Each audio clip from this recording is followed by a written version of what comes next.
Hi guys! Maganda rin gabi. Welcome back po dito sa Gandara SRU channel for Showbiz Update.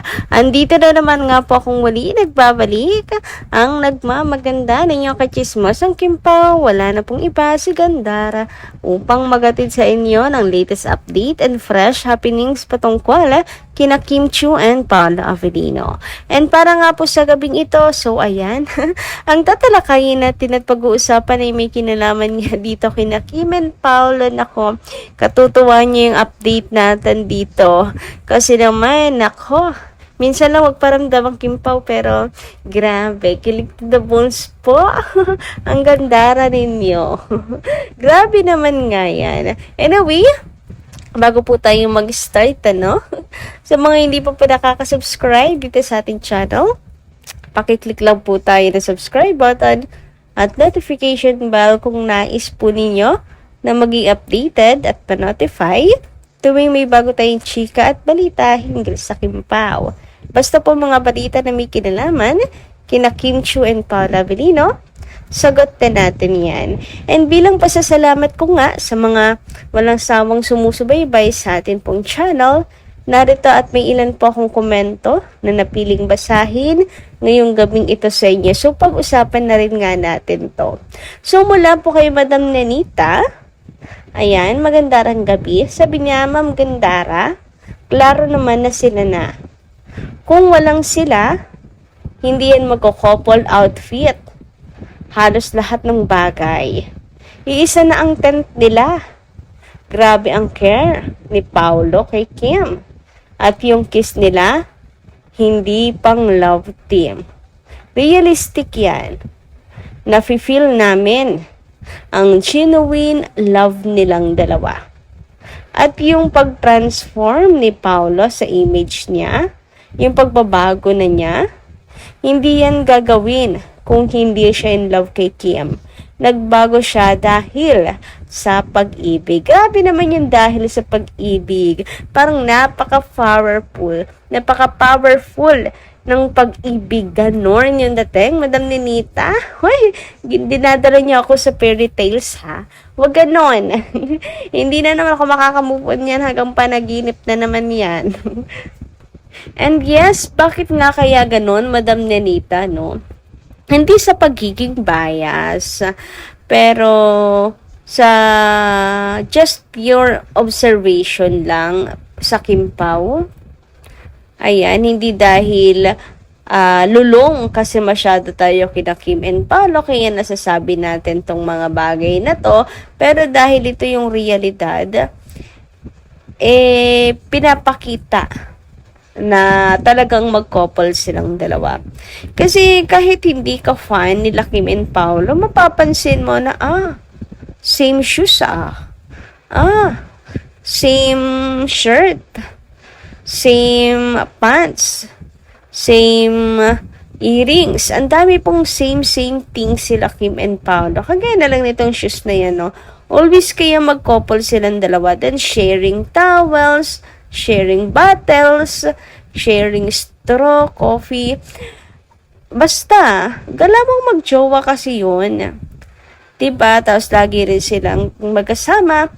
So, sige nga, sabihin niyo sa akin na nagdidululo lang kasi talaga tayo kaya ganito. Hindi lang dahil sa pagdidululo yun, hindi ba? Yun kasi yung pinapakita nila, pinaparamdam nila. Yun kasi yung lumalabas talaga based sa action nila. Nakaraan, confirm talaga na nag-gate away yung Kimpaw nung birthday ni Paolo Avellino. So, anong iisipin ng mga fans?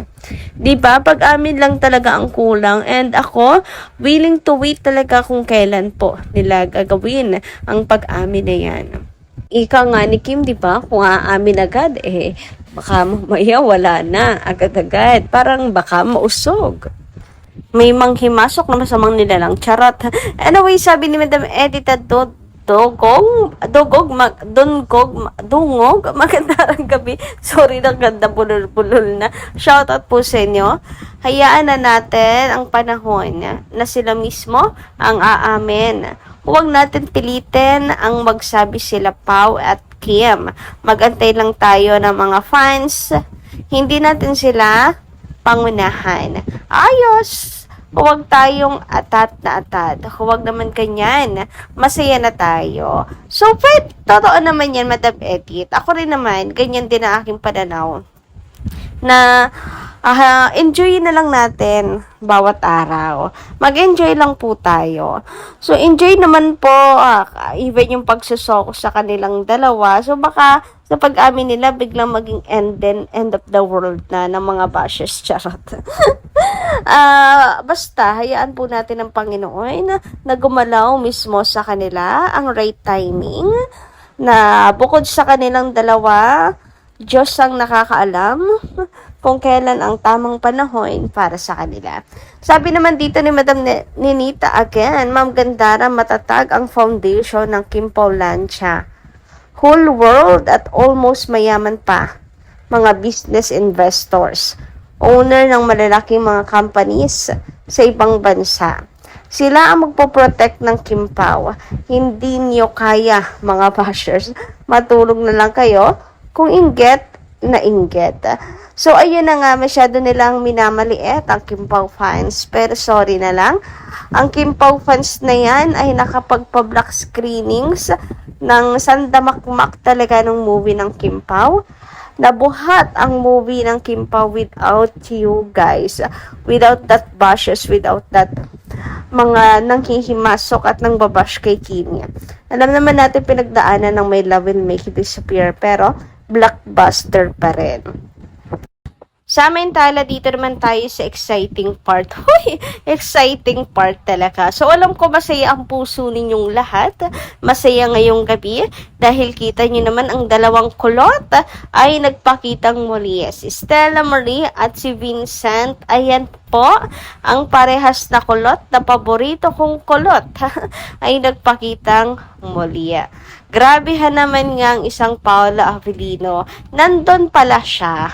Nandun lang pala siya sa isang gilid. Alam niyo na, Diaz, pag may video si Kimi, kung wala pong Paula Avellino, hindi man po mapasama, nasa isang sulok lang yan, don't you worry. Diba?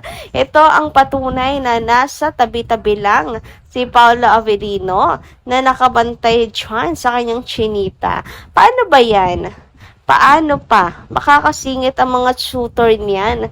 Ang mga shooter ni Kimi. Ang kanyang mga manliligaw for sure sandamakmak pa din. Ang nakapila kay Kim Chu. Lalo na't alam naman nila. 'Di ba? Ang pagkakataon na daw nila yan. So, ayun, nandyan ang Paula Avellino nakagwardya sa kanyang wifey. Hoy, wifey. Nakagwardya kay Kimi. Paano pa makakalusot ang mga gustong manligaw kay Kim? Alam natin maraming manliligaw si Kim Chu. Ganda yarn At saka talaga namang pong pangarap talaga ng mga kalalakihan yan si Kimberly. Grabe. Bukod sa ganda, ugali din talaga ni Kim Chu. So, ayan. Sabi nga dito, kasama niya pala si Paolo sa video niyang ito. Nasa gilid lang pala nakaupo si Papi ni Kimi. Sa true kayo dyan. And, ang pogi, kahit malayo, medyo blurry yung mukha niya dyan. Pero napaka-pogi. Ang ganda rin ni Kim Chu, bagay sa kanya yung kulot. Grabe, napaka-sophisticated. Paano ba namang hindi yan babantayan ni Paolo Avellino? Ganyan ang ganda. Tapos may dimple pa. Nako, Lord. Grabe naman nga sinalo lahat ni Kimi. So, for the check, siguro siya sa kanyang wifey. Kaya siya nandyan. For the check ng kanyang looks. For the bantay ang peg. Hindi ata kaya ni Papi na mawala sa kanyang paningin ang kanyang wifey na napakagandang tunay. Baka daw mayroong tawag dito, umiksena. Umiksena talaga. Pero in fairness, guys, bagay sa kanila yung mga look na yan. Yung kulot na maiksi ang buhok. Si Paolo yung kanyang new look. Bagay din. Kulotski, hindi ba? So, ayan. Talagang perfect match sila Kim and Paolo. Talagang masasabi mong nakatadhana. Ano kaya tsura ng mga magiging chikitings ng mga yan. Huy, grabe nga naman chikitings talaga. Anyway, grabing pagkadilulo na this. Hanggang dito na lang po muna ang ating update. Maraming salamat po sa inyong pakikinig and kita-kits sa susunod ko pong chika.